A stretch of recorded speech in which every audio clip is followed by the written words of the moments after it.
Hi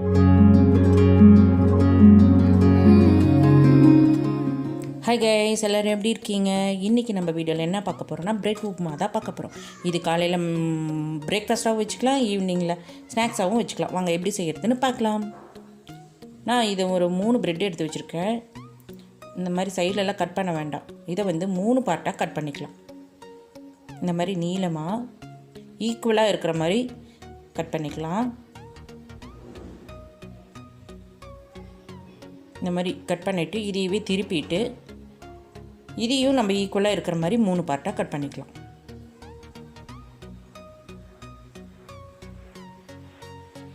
இந்த மாதிரி எல்லா பிரெட்டும் உங்களுக்கு எவ்வளோ தேவையோ அவ்வளோலாம் இந்த மாதிரி கட் பண்ணி க்யூபாக வரும். இந்த மாதிரி பீசஸாக இந்த மாதிரி கட் பண்ணி ஒரு பிளேட்டில் ரெடி பண்ணி வச்சுக்கலாம்.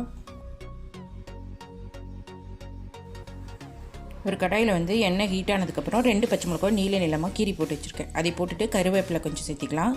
ஒரு மீடியம் சைஸ் பெரிய வெங்காயத்தை குட்டி குட்டியாக கட் பண்ணி வச்சுருக்கேன். அந்த இது கூட சேர்த்திட்டு நல்லா வதக்கிக்கலாம். வெங்காயம் நல்லா வதங்கணும், ப்ரௌன் கலர் ஆகிற வரைக்கும் வதங்கணும்.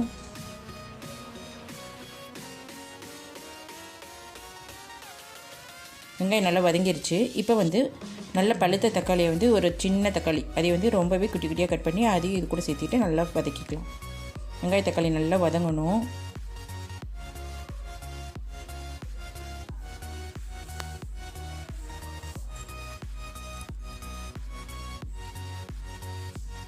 தக்காளியெல்லாம் நல்லா வதங்கட்டும். வதங்கினதுக்கப்புறம் இதில் என்ன சேர்த்த போகிறோன்னா 1/4 டீஸ்பூன் மஞ்சள்தூள் சேர்த்திக்கலாம்.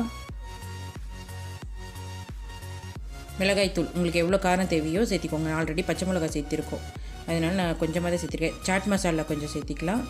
ஆம்ச்சூர் தூள் ஒரு 1/2 டீஸ்பூன் சேர்த்திக்கலாம். உப்பு தேவையான அளவு சேர்த்திட்டு நல்லா மிக்ஸ் பண்ணி விட்டுக்கலாம். எல்லா மசாலாவும் தக்காளி வெங்காயத்தில் படுற மாதிரி நல்லா மிக்ஸ் பண்ணி விட்டுக்கலாம். இது நல்லா சுருங்கி வரும் பார்த்திங்களா? அந்த ஸ்டேஜில்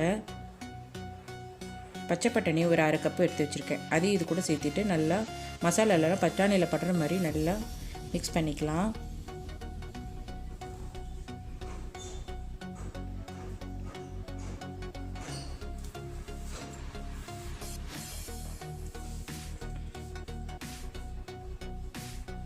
தண்ணியெல்லாம் சேர்த்த வேண்டாம். இதுக்கு தண்ணி சேர்த்தோன்னா ப்ரெட்டெல்லாம் ஊறி போயிடும், கொள்ள கொள்ளன்னு ஆயிடும்.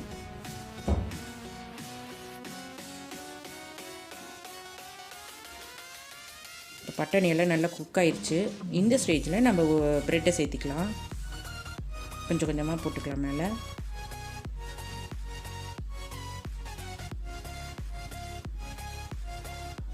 இதில் உங்களுக்கு விருப்பப்பட்ட கேரட் கூட சேர்த்திக்கலாம்.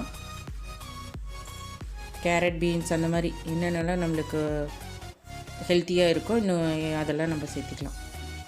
இந்த மாதிரி ரொம்ப போட்டு கிண்டக்கூடாது, மேலோட்டமாக இப்படி போட்டு நல்லா மிக்ஸ் பண்ணி விடணும். எல்லா மசாலா படுற ப்ரெட்டில் படுற மாதிரி மிக்ஸ் பண்ணி விடணும் லைட்டாக. இல்லை நல்லா மிக்ஸ் ஆனதுக்கப்புறம் மேலே கொஞ்சமாக கொத்தமல்லி தலையை தூவிட்டு லைட்டாக மிக்ஸ் பண்ணி விட்டுக்கலாம். மேலே இந்த மாதிரி தூவிட்டு ரொம்ப போட்டு ப்ரெட்டை கிண்டிகிட்டே இருந்தோம்னா உடஞ்சி போயிடும், எல்லாம் அப்புறம் தூள் தூளாக வந்துடும். அதனால் லைட்டாகவே இப்படி மிக்ஸ் பண்ணி விட்டுக்கணும். அவ்வளோதான் ஃப்ரெண்ட்ஸ், சூப்பரான பிரெட் உப்புமா ரெடி ஆயிடுச்சு. இந்த வீடியோ பிடிச்சிருந்தா ஃப்ரெண்ட்ஸ் அண்ட் ஃபேமிலி கூட ஷேர் பண்ணிக்கோங்க. கூடவே சப்ஸ்கிரைப் பண்ண மறந்துடாதீங்க. டாடா, பாய் பாய், see you.